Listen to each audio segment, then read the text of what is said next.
Hello again, everybody. This is the third entry for my reading, If on a Winter's Night, a Traveler by Italo Calvino.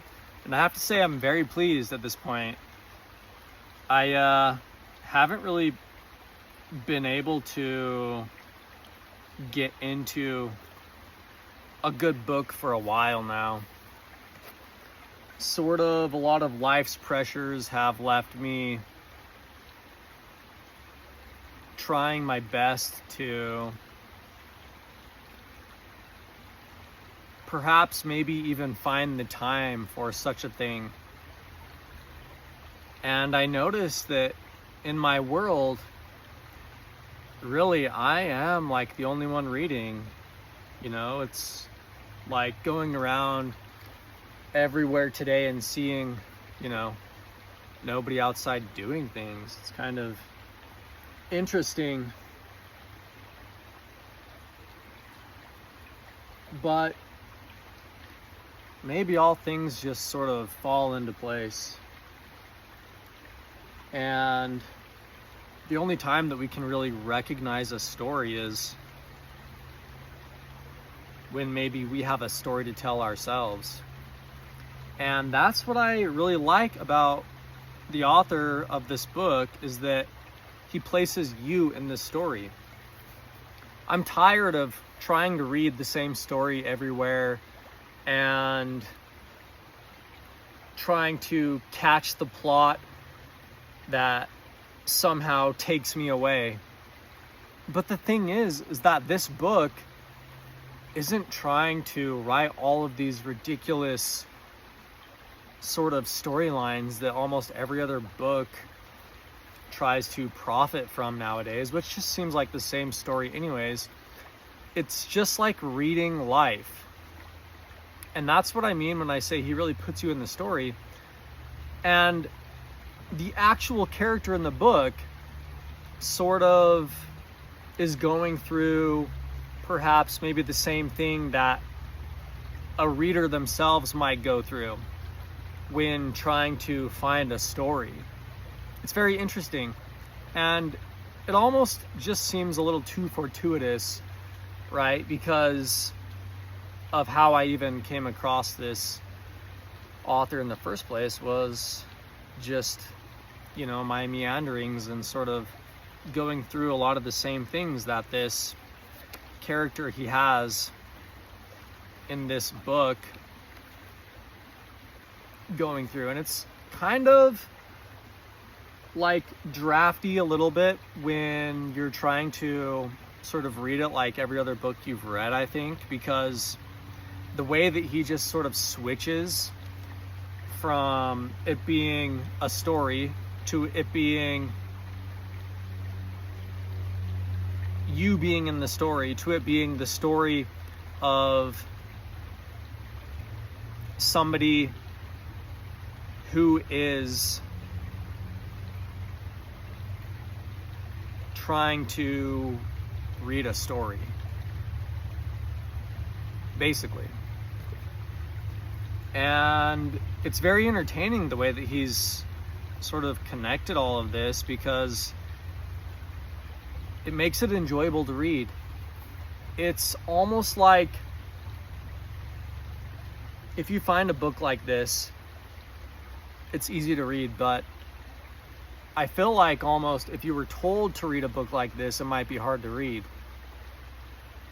It's so full of descriptions and of places where he sort of goes off topic, and just the story sort of kind of fades into just descriptive words and ideas that he has about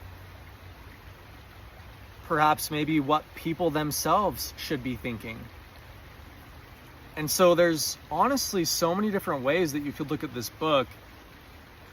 And maybe if I tried to look at it in more of a way that was sort of with a purpose or intent, for the intent of there being something here to have, would I actually gain more or less from this book? Where I'm at right now, one of the characters is trying to figure out the situation of this book and these stories that have sort of come his way by there being a massive amount of mistakes that have been made. And I sort of had a thought about that the first time I was reading this, and it was just like, who really is to blame for mistakes in this world? And maybe that's sort of what we're reading here is almost just like one big mistake. It's like that Schadenfreude or whatever it is. That idea of like enjoying watching things struggle or something to an extent. And I think that in some way, I think things want to be blamed. Things almost want to be something that is like a loose cannon. The more that you can sort of be blamed for something, I think the more that you can almost maybe connect with what's most real, because then you're sort of in a space where what you are defined as is almost completely up to your wildest dreams and imaginations. So in a way, it's almost like I think people are sort of searching for that blame so they can be, in a way, let free. And this book, when I'm reading it, sort of almost displays a manner of character in that way that allows you to sort of read it freely. And again, I think, what would I be looking at if I was reading this from the perspective? Because, I mean, so much of my life has been in, sort of secular organizations which kind of have a standard of knowledge and maybe some wealth diversity in terms of what wealth is and what good character is. And I wonder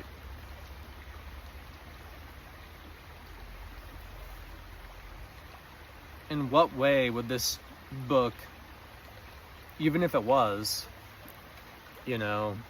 some mainstream kind of thing, because I've never obviously heard of this before. This is like translated 2 times or whatever and made its way across an ocean or whatever and found its way into my hands after I took a break from reading for a long time because I just felt like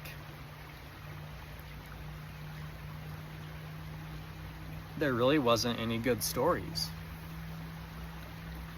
And maybe that's why I say there is sort of that relationship of maybe it's just time, and it's time for me to have a good story. Again, I've enjoyed a lot of books in the past, but for me it definitely is like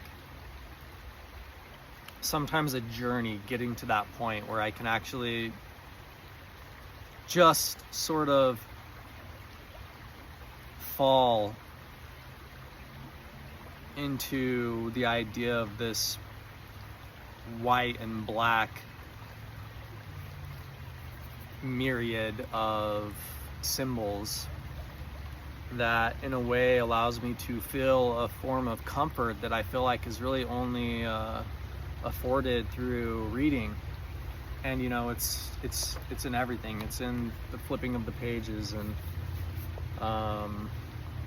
the smell of the book, and in the way that it gives you this repose when you find a place that seems situated enough for you to be able to enjoy a book, and maybe, you know, enjoy the way you look as well. So maybe in that way, it's sort of like all stories are kind of our own, you know? It's the moment where we've actually built up enough character ourselves to sort of find ourselves in a position where we can basically defend a character. And so in a lot of ways, the character is still just kind of us, you know, and that's why I say always that if you kind of look at the world as if you're experiencing this, you know, just yourself, but you have a good enough character, it's going to be no different than if you basically try to express a firm belief in everything else. And it would be very hard to distinguish whether or not somebody actually had a firm position as to what was really going on. Are they searching for blame? Are they searching for wrong? Is reading a wrong kind of thing? You know what I mean? Like, are we just doing away with the idea of other things when we pick up a book, and we totally focus on, you know, ironically, looks? That's all words are, after all, are they not? So we're looking for something that just sort of has that evolutionary aspect of understanding the other side in the way that evolution is driven to really only reflect what something thinks the other side is. And in that way, there's almost no way that there is a limit for any shape that could exist if it really is just a reflection of what something thinks the other side is. And then maybe at that point, when we sort of have reached our evolutionary peak, so to speak,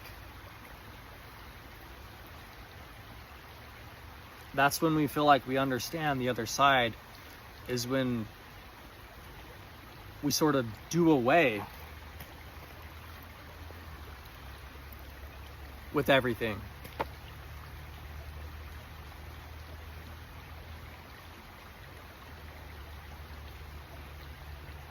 And that's why at the beginning of all of this, I sort of said, you know what, it's kind of hard to commit to something, to anything, you know, in terms of time, in terms of where the story is going to take you. And then realistically, you know, now you can always say, like, in terms of how you're going to look.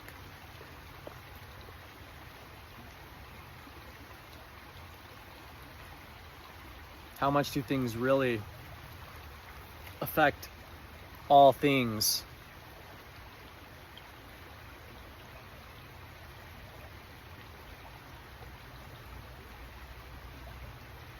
Sort of wrote about that yesterday in my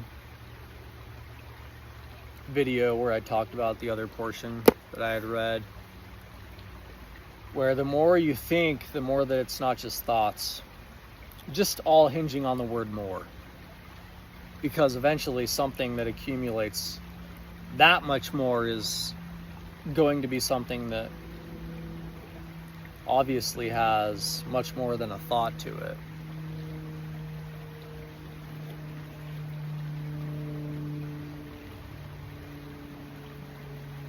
And it also kind of reminds me of, like, you know what, like when things feel good, like it's like things breaking, you know what I mean? Like muscles relaxing.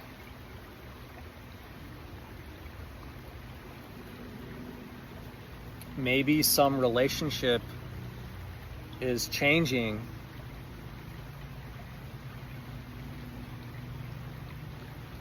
it almost makes you wonder about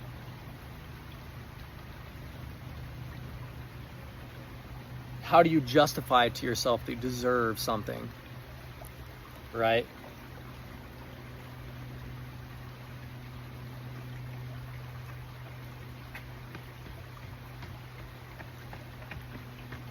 But I think in that way, it actually sort of paints this picture that maybe there is always a higher place. And maybe we can sort of always focus on that when we think like, okay, well, now do I deserve this? And we're trying to weigh out everything that has happened and sort of manage risk, ultimately in our lives. And our emotions as to what we feel is something justified. Because the funny thing is that, reading is mostly seen as a good thing, right?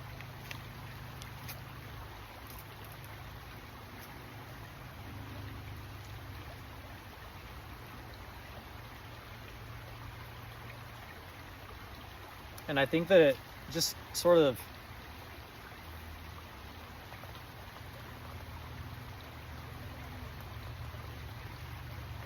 brings about that whole emotion of maybe doing something wrong for a moment. How wrong? Well, that all depends on what you look like or want to look like.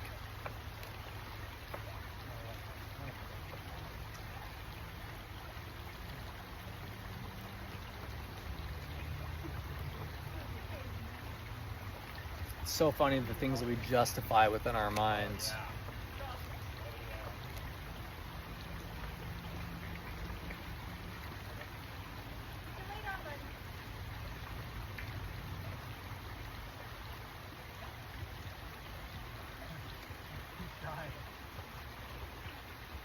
Is feeling itself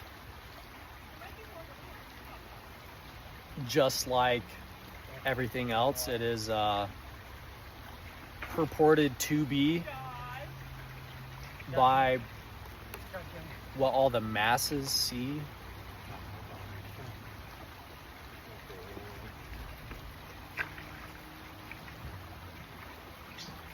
But isn't always feeling individually.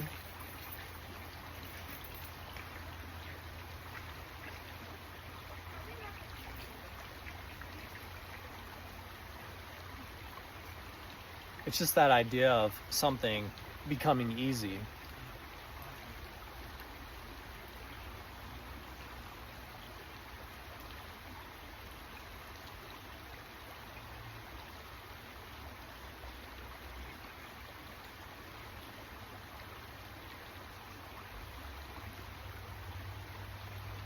Do I identify with the struggle?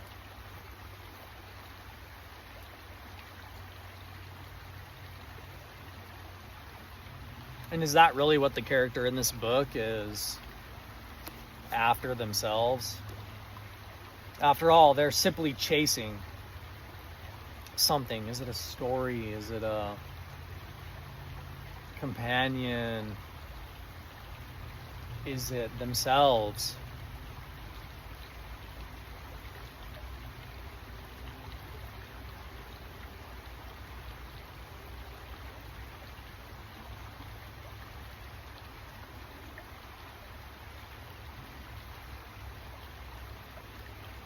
I think I could actually talk about today for quite a while, but I've read actually quite a bit now.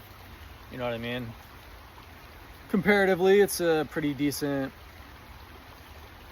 cut of the pie.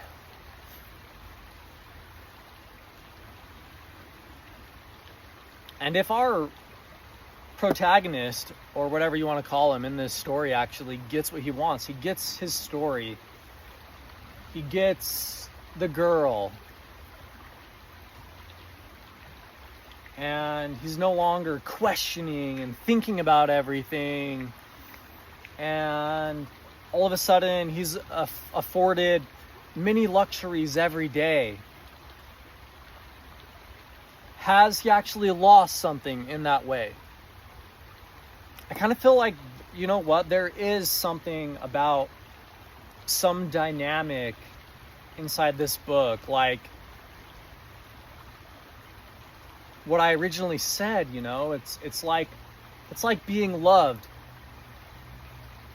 But as soon as love seems to sort of take a hold of you, it's like this idea that you've all of a sudden been given tunnel vision, not only by yourself, but as more and more things understand your love, it's almost like you're treated that way. And has love sort of given us some loss of character, that struggle? Is choice and decision struggle? If we're only focused on one thing, have we lost the ability to see many things?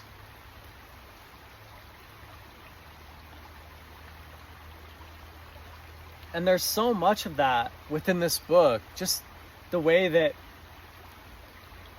the stories switch so much, but then all of a sudden there is sort of something carrying you through this at the same time. And maybe that lets us sort of know that there really is something there. You know, there's a phrase that you might hear all the hopeless romantics say every once in a while, but it's such a universal phrase. You know, maybe there is something there. And what is love anyways?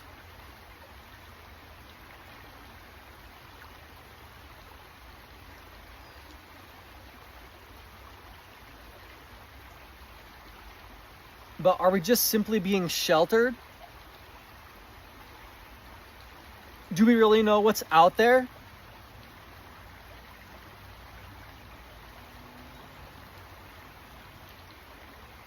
If we just believe everything we're being told, maybe in some way you can align with something that is out there. Maybe you've really made it out there.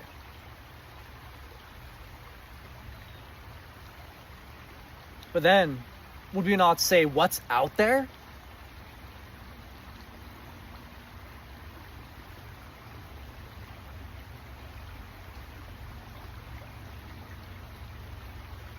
If something submits to our will, have we actually found something? Or have we just found ourselves?